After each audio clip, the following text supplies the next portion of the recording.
நம்ம வீட்டில் இன்றைக்கி நாட்டுக்கோழி குழம்பு வைக்கலாம் அப்படி சொல்லிட்டு கோழியை பிடிச்சி கட் பண்ணியாச்சுங்க. பார்க்க பாவமாக இருந்துச்சு, இருந்தாலும் என்ன பண்ணுறது, விடலை. அந்த கோழியை பிடிச்சா அன்றைக்கி கட் பண்ணியாச்சு.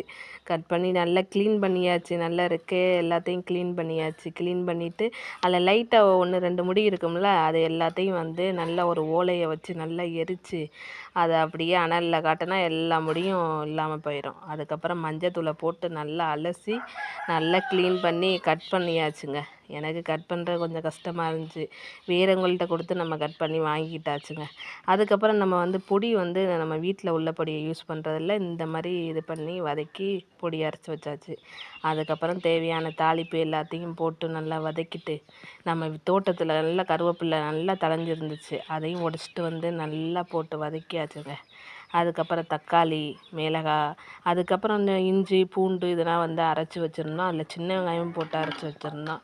எல்லாத்தையும் அதில் போட்டு மிக்ஸ் பண்ணி நல்லா நம்ம அந்த குக்கரில் போட்டு வச்சாச்சுங்க.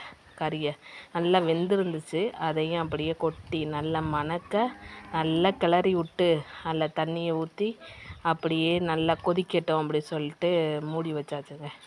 நல்ல செம டேஸ்ட்டாக இருக்குங்க. நம்ம கையிலையே வந்து நம்மளே கட் பண்ணி எல்லாம் பண்ணி க்ளீன் பண்ணி வைக்கும்போது அவ்வளோ டேஸ்ட்டாக இருக்குங்க.